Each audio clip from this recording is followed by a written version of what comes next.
খেলা তো শেষ প্রথম 4 ওভারেই। প্রথম 2 ওভারে বাংলাদেশ 2 ওপেনারকে হারিয়েছে। প্রথম ওভারে তানজিদ তামিম তুষার আর ইন সুইঙ্গিং ডেলিভারি বুঝতে পারেনি এবং দ্বিতীয় ওভারে আউট হয়ে গেলেন পারভেজ হোসেন ইমন চামিরার বলে। এবং প্রথম 2 ওভারের 12 বলে বাংলাদেশ আসলে কোনো রানই করতে পারেনি, দুইটা মেডেন উইকেট। এর পরের যে 2 ওভার, সেই 2 ওভারে রান এসছে 7, অর্থাৎ প্রথম 4 ওভারে বাংলাদেশ করেছে 7 রান, 2 উইকেট হারিয়ে, এবং 24 বলের ভেতরে বাংলাদেশ ডট বল খেলেছে 20টা। ম্যাচ তো ওখানেই শেষ। টি-20 ক্রিকেট মাত্র 120 বলের খেলা, এর ভেতরে যদি প্রথম 24 বলের ভেতরে 20টা বল ডট হয় এবং বাংলাদেশ করে 7 রান, সেই ম্যাচ জেতার কি আর উপায় থাকে? এরপরে দাঁড়াতে পারলেন না তাওহিদ হৃদয়, রান আউট হয়ে গেলেন। লিটন কুমার দাস তিনি চেষ্টা করছিলেন, কিন্তু হাসারাঙ্গার বল বুঝে উঠতে পারেনি। শেখ মাহাদিও হাসারাঙ্গার বল বুঝে উঠতে পারেনি। হাসারাঙ্গার এই গুগলি কবে আসলে বাংলাদেশের ব্যাটসম্যানরা বুঝে উঠতে পারবে, সেটা একটা বিরাট প্রশ্ন।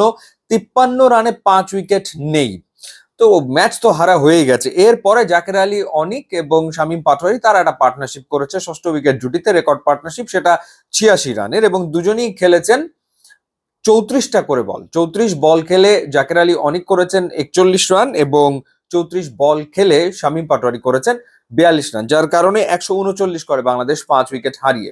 কিন্তু এই উইকেটে এই রান যে যথেষ্ট নয় সেটা তো আসলে বোঝাই যাচ্ছিল, এবং বোলিং এ নেমে এক্সট্রা অর্ডিনারি কিছু একটা করার দরকার ছিল, কিন্তু সেটা বাংলাদেশ আসলে করতে পারেনি। মুস্তাফিজ যদিও প্রথম ওভারে একটা উইকেট নিয়েছিলেন ঠিকই, একটা ঝলক দেখিয়েছিলেন মুস্তাফিজ যখন কুশাল মেন্ডিসকে তিনি আউট করলেন, কিন্তু এরপর যে ঘটনাটা ঘটলো সেটা হলো যে কামিল মিশ্রা নামের যে প্লেয়ারটা 46 রানে নট আউট থাকলো, তিনি একটা ক্যাচ দিলেন এবং শেখ মাহাদি সেই ক্যাচটা ফেলে দিলেন শরীফের বলে।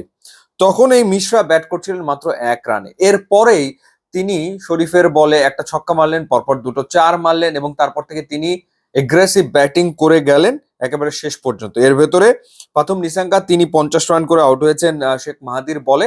প্রথম নিসাঙ্কা বাংলাদেশের বিপক্ষে প্রথম 50 করলেন, দারুণ একটা ইনিংস খেলেছেন, কোনো সন্দেহ নাই। এবং শ্রীলঙ্কা মোটামুটি ওভার প্রতি 10 রান করে তুলে গেল, এবং 14.4 ওভারে তারা 140 রানে পৌঁছে গেল।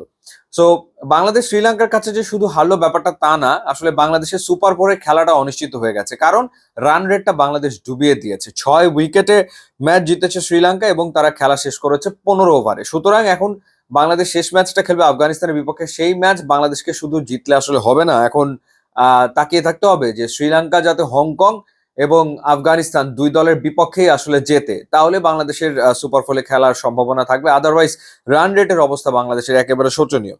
এবং এই ম্যাচে কতগুলো সিদ্ধান্তের ব্যাপার আসলে কেমন যেন ছিল, যেমন তাসকিন আহমেদকে এই ম্যাচে খেলানো হয়নি, শরীফকে এই ম্যাচে প্লেইং 11-এ রাখা হয়েছে, এবং শরীফ 3 ওভারে 26 রান দিয়েছেন, কোনো উইকেট তিনি আসলে নিতে পারেননি। তাওহিদ হৃদয়কে এই ম্যাচেও প্লেইং 11-এ রাখা হয়েছে, এবং তাওহিদ হৃদয় আস্থার প্রতিদান দিতে পারেনি।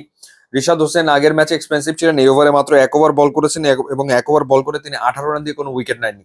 অর্থাৎ বাংলাদেশ না ব্যাটিং এ, না বোলিং এ, না ফিল্ডিং এ কোনো ক্ষেত্রেই ভালো ক্রিকেট তো খেলতেই পারেনি। সত্যিকার অর্থে একেবারে বাজে নিম্নমানের ক্রিকেট খেলার কারণে শ্রীলঙ্কার বিপক্ষে এইরকম ভরাডুবি। ইউটিউব এবং ইনস্টাগ্রাম লিঙ্ক দেওয়া আছে, আপনার যোগ দিলে খুবই খুশি হবো। And thanks for watching.